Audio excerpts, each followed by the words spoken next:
पवित्र आत्मा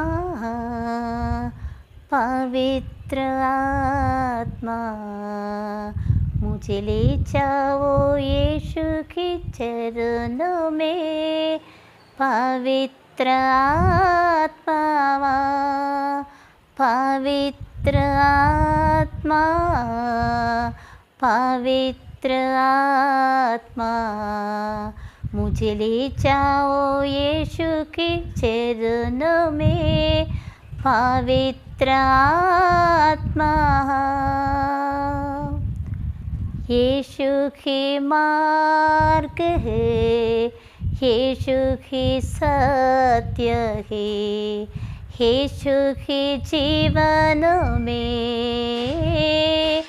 यीशु मेरा प्रभु, यीशु की मार्ग है, यीशु की सत्य है, यीशु की जीवन में।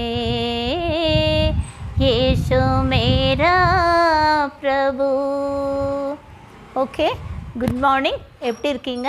நல்லா இருக்கீங்களா? சாப்பிட்ருப்பீங்கன்னு நினைக்கிறேன். ஓகேங்க.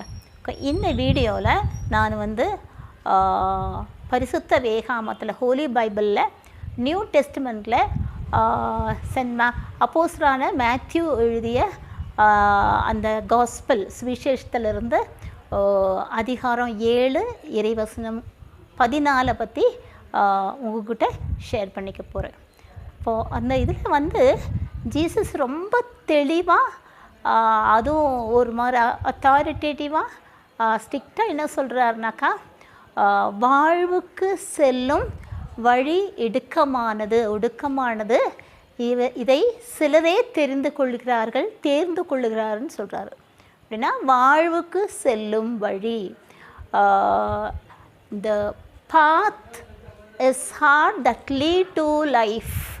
வாழ்வுக்கு செல்லும் வழி 2 பாதை இருக்குது. அதில் இந்த வாழ்வுக்கு செல்லும் அந்த வழி பார்த்து ஒடுக்கமானது, இது ரொம்ப கஷ்டமானது.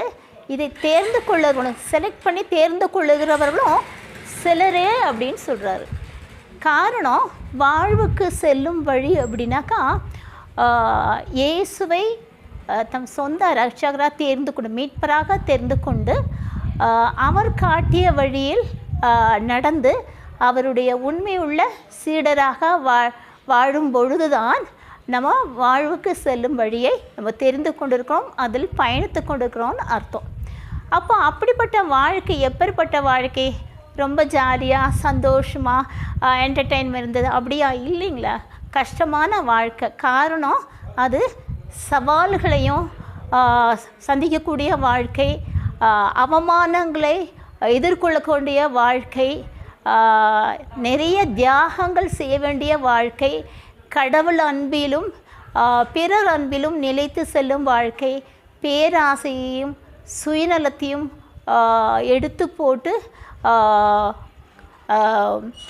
மற்றவருக்கு உதவி செய்யும், மற்றவர்களை அன்பு செய்யும் ஒரு எளிய வாழ்க்கை வாழ்வது தான் கடவுள் காட்டிய வழி, ஜீசஸ் காட்டிய வழி. ஓகேங்களா? அதனால தான் இந்த யோவான் எழுதிய நற்செய்தி அதிகாரம் 10 இறைவசனங்கள் 9 என்ன சொல்கிறாருன்னா, அதில் சொல்லுவார் இல்லையா, நல்ல ஆயன் நானே, ஐ ஆம் தி குட் ஷெப்பர்டு அப்படின்னு சொல்லுவார் இல்லையா. எனக்கு முன்பு வந்தவர்கள் எல்லாரும் திருடரும் கொள்ளையருமே, நானே ஆடுகளுக்கு வாயில், ஐ ஆம் த கேட் ஃபார் மை ஷீப். அப்படின்னா என் வழியாக செல்பவர்கள் மீட்படைவார்கள், என் வழியாக செல்பவர்கள் மீட்படைவார்கள். சார், அப்படின்னா ஜீசஸ் தான் நமது மீட்பர். அவரை ஏற்றுக்கொண்டு அவரை பின்பற்றி அவர் காட்டிய வழியில் நடக்கலைனாக்கா நிச்சயமாக நம்ம ஒரு வாழ்வுக்கு செல்லும் வழியை நம்ம தேர்ந்து கொண்டோன்னு சொல்ல முடியாது, அதில் பயணிக்கிறோன்னு சொல்ல முடியாது. அவர் சொன்னேன் இல்லைங்களா, சுயநலத்தை ஒழித்து பேராசை விட்டொழித்து நிறைய அதாவது உலக போக்கிலான ஒரு மாயை நிறைந்த அந்த வாழ்க்கையில் நான் பெரிய பேரும் புகழும் பெற்று பெரிய கோடீஸ்வரனாக வாழணும், அதனால் மற்றவங்க கஷ்டப்பட்டால் பரவாயில்லன்ற அந்த மாதிரி ஒரு சுயநல போக்கை ஒழித்து கடவுள் அன்பிலும் பிறர் அன்பிலும் அப்படின்னா நம்ம ஒரு எளிய வாழ்க்கை மறுபடியும் சொல்கிறேன், நம்ம வந்து நிறைய தியாகம் செய்து அது சவால்களையும் சிக்கல்களையும் கஷ்டங்களையும் அவமானங்களையும் எதிர்கொண்டு அதை ஏற்றுக்கொண்டு இயேசு காட்டி அதனால தான் அவர் சொல்கிறாரு, உன் சிலுவையை நாள்தோறும் எடுத்துக்கொண்டு என்னை பின்பற்றவங்களா நீ எனக்கு சீடு நல்லன்னு சொல்லிட்டார் இல்லைங்களா. அப்படின்னா அந்த சிலுவைன்றது அது வந்து நம்ம கஷ்டங்கள் நம்மளுடைய பிரச்சனைகள் அதெல்லாம் வந்து நம்ம ஏற்றுக்கொண்டு ஆண்டவருக்காக ஏற்றுக்கொண்டு அது நம்முடைய பிரச்சனைகள் அதில் ஏற்றுக்கொண்டு அவரை பின்பற்றி அந்த பிரச்சனைகளை நம்ம சந்திக்கும் வேளையிலும் அவரை பின்பற்றி அவர் காட்டிய வழியில் நடக்கும்போது தான் நம்ம அவருடைய சீடலாக இருக்க முடியும். இல்லாட்டி நம்ம வேஷம் போடுறவங்களாக தான் இருக்க முடியும் அப்படிங்களா. அப்போ அதே மாதிரி தான் அப்போஸ்தலர் திருத்தூதர்கள் பணியிலேருந்து பார்த்திங்கன்னா அதிகாரம் 14 இறைவசனங்கள் 14 வந்து இப்படி சொல்லுவார். அந்த சமயத்தில் பர்னபாவும் அப்போஸ்தலனான பவுலும் வந்து லிஸ்திராவில் இருப்பாங்க. அப்போ வந்து பிறவியில் ஊனமுற்றிருந்த ஒருத்தர் அங்கே இருப்பார். அப்போ அவருக்கு வந்து அதாவது உடல்நலம் பெற வேண்டிய ஒரு நம்பிக்கை அவர் முகத்தில் இருக்கிறதுனால அவர் என்ன பக்கம் நீ குணமாக நீ என்ன பண்ணுது எழுந்து காலூன்றி நில்லுன்னு சொல்லும்போது எந்திரிச்சு நின்றுவார். அப்போ அங்குள்ள மக்களெல்லாம் எடுத்துட்டு கடவுளை வந்து மனிதர்களாக இங்கே வந்திருக்கிறார்கள்னு சொல்லும்போது சேசி என்ற அந்த கோவில் அர்ச்சகர் என்ன பண்ணுவார், மாலைகளையும் காளையும் கொண்டு பலியிடுறதுக்கு முன்னாடி அப்போ இவங்க சொல்லுவார்கள், நாங்களும் உங்களை போன்ற மனுஷர்கள் தான், அந்த காலத்தில் கடவுள் உங்கள் விருப்பப்படி நடக்கும்படி விட்டு விட்டார், இப்படி இல்லை இப்போது, அதனால் நீங்கள் மாறுங்கள் அப்படின்னு சொல்லும்போது இந்த இக்கோனியாவிலும் அந்தியோக்கிலிருந்து வந்த யூதர்கள் என்ன பண்ணுவாங்க, அங்கே லிஸ்திராவில் மக்களை தூண்டி விட்டுறாங்க. அப்போ என்ன பண்ணுவாங்க, பவுலின் மீது கல்லறிவாங்க. அப்புறம் அவர் அடிபட்டு கீழே விழுந்த பிறகு அவரை செத்து போயிட்டார் அப்படின்னு சொல்லிட்டு அவரை தூக்கி நகருக்கு வெளியே எரிஞ்சிருவாங்க. அவர் சீடர்கள் எல்லாம் சூழ்ந்திருக்கா அவர் எந்திரிச்சு என்ன பண்ணுவார், இப்படி போயிட்டு அவருக்கு எங்கே போகிறாருன்னு சொல்லிட்டாக்கா தெர்பைக்கு போவார். தெர்பையிலேருந்து மறுபடியும் என்ன பண்ணுறாரு, லிஸ்திராவுக்கு அந்தியோவுக்காக வருவார். அப்போ அவர் சொல்லுவார், சீடர்களை ஊக்கப்படுத்தவர் என்ன சொல்லணுனாக்கா, நம்ம பாடுகள் கஷ்டங்கள் அந்த சவால்கள் வழியாக தான் நம்ம என்ன பண்ண முடியும், வாழ்வுக்கு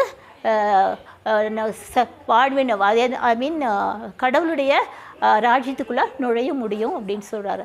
அப்படின்னா நம்மளுடைய விண்ணக வாழ்வை அடையணும்னா, அப்போ விண்ணரசை நெருங்கணுன்னாக்கா நம்ம வந்து கிறிஸ்து காட்டிய வழியில் நடந்து அவருடைய கட்டளைகளுக்கு கீழ்ப்படிந்து அவருடைய அடிச்சுவடுகளை பின்பற்றி அவர் காட்டிய வழியில் நம்ம நடந்து போகும்போது தான் நம்ம அவர் விண்ணக ராஜ்யத்தை உரிமையாக்கி கொள்ள முடியும். அதாவது நம்ம வாழ்வுக்கு செல்லும் வழியில் நம்ம செல்கிறோன்னு அர்த்தம். ஒரு நாள் நம்ம கடவுளுடைய கடவுள் இருக்கும் அந்த விண்ணக வாழ்வுக்கு நம்ம சென்றடைவோம் அப்படின்னு சொல்கிறோம். ஓகேங்களா. இது வரைக்கும் என்னுடைய வீடியோவை நீங்கள் பார்த்ததுக்காக நன்றி.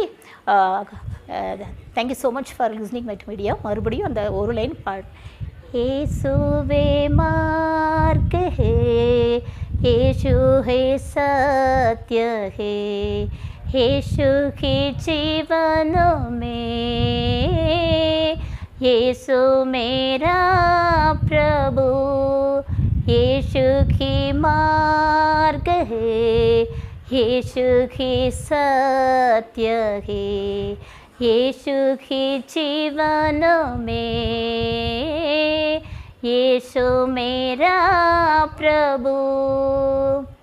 இயேசுதான் வழி, இயேசுதான் சத்தியம் உண்மை, இயேசுதான் வழி. அவர் வழியாக தான் நம்ம விண்ணக வாழ்வுக்காக போக முடியும். ஓகேங்களா. பாய். Thank you so much. பாய்.